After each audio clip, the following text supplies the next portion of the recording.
मैं हूं नेहा और आप देख रहे हैं टाइम्स वॉच देश दुनिया।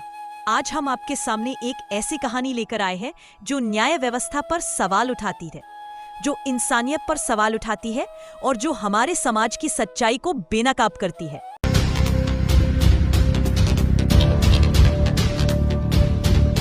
दस साल पहले 28 सितंबर 2015 की रात ग्रेटर नोएडा के दादरी में एक ऐसी घटना हुई जिसने पूरे देश को हिला दिया था। और आज एक दशक बाद उत्तर प्रदेश सरकार ने उस केस को वापस लेने का फैसला किया है।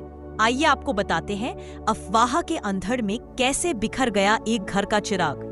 बिसाड़ा गांव, दादरी का एक छोटा सा गांव। यहाँ रहते थे 52 साल के लोहार मोहम्मद अखलाक, अपनी पत्नी इकरामन, 82 साल की बूढ़ी माँ असगरी बेगम, 22 साल के बेटे दानिश और बेटी शाइस्ता के साथ। यह परिवार पिछले 70 सालों से इसी गांव में रह रहा था।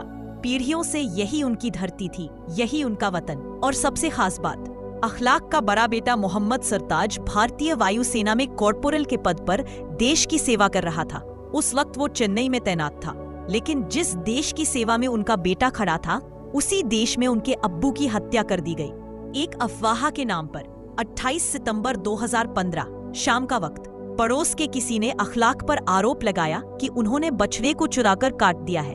भीड़ इकट्ठा हुई, घर की तलाशी की मांग की गई।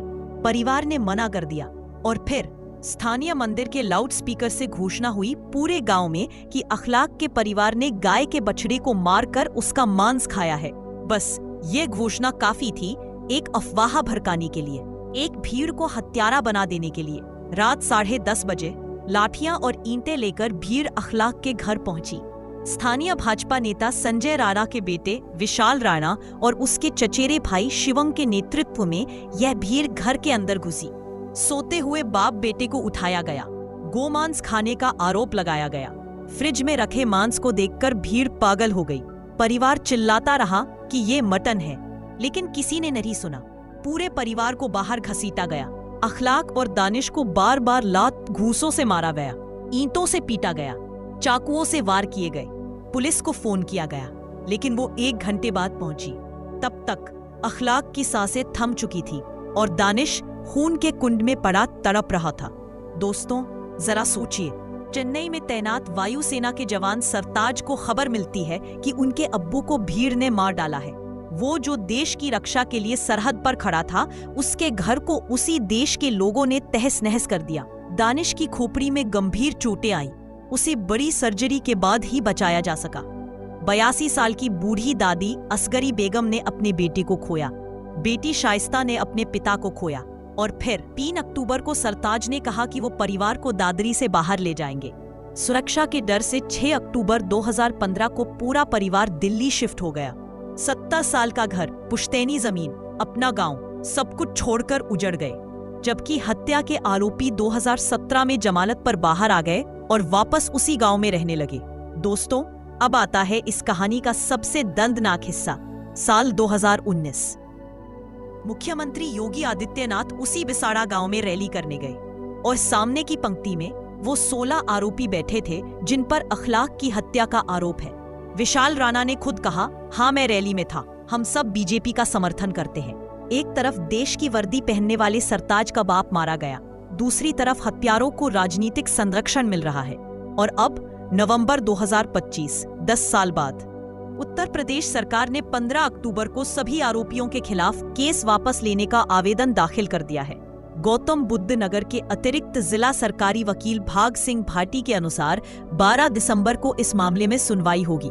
सरकार ने केस वापसी के लिए क्या तर्क दिए हैं, सुनिए। 1. परिवार के बयानों में बदलाव और विरोधाभास। 2. आरोपियों और पीड़ित परिवार के बीच पहले से कोई दुश्मनी नहीं थी। 3. घटना में कोई बंदूक या तेज हथियार का इस्तेमाल नहीं हुआ, सिर्फ लाठियां, लोहे की छड़ें और ईंटें थीं। 4. सामाजिक सद्भाव बहाल करने के लिए केस वापस लेना जरूरी है। जी हाँ दोस्तों, आपने सही सुना, सामाजिक सद्भाव। दोस्तों, यह सिर्फ एक हत्या की कहानी नहीं है, यह उस दौर की कहानी है जहां अफवाह, नफरत और भीड़ कानून से ऊपर हो गई है। यह उस समाज की कहानी है जहां एक निर्दोष का खून बहाने वालों को न्याय नहीं बल्कि सुरक्षा मिलती है। यह उस व्यवस्था की कहानी है जहां देश की वर्दी पहनने वाले के पिता की हत्या करने वाले राजनीतिक रैलियों की अगली कतार में बैठते हैं। 70 साल पुराना घर छोड़कर भाग गया पीड़ित परिवार और हत्यारे आज भी उसी गांव में हैं। 10 साल, 10 लंबे साल न्याय का इंतजार करते करते बीत गए और आज सरकार खुद केस वापस ले रही है।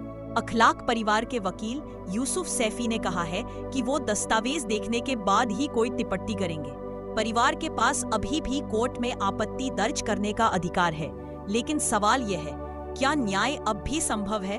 दोस्तों, यह रिपोर्ट आपके सामने लाई है रिजवान की कलम ने।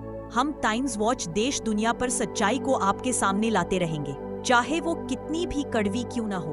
अगर आपको यह स्टोरी पसंद आई तो लाइक करें, शेयर करें और हमारे चैनल को सब्सक्राइब करना न भूलें, क्योंकि सच की आवाज को दबाया नहीं जा सकता। टाइम्स वॉच देश दुनिया के साथ मैं नेहा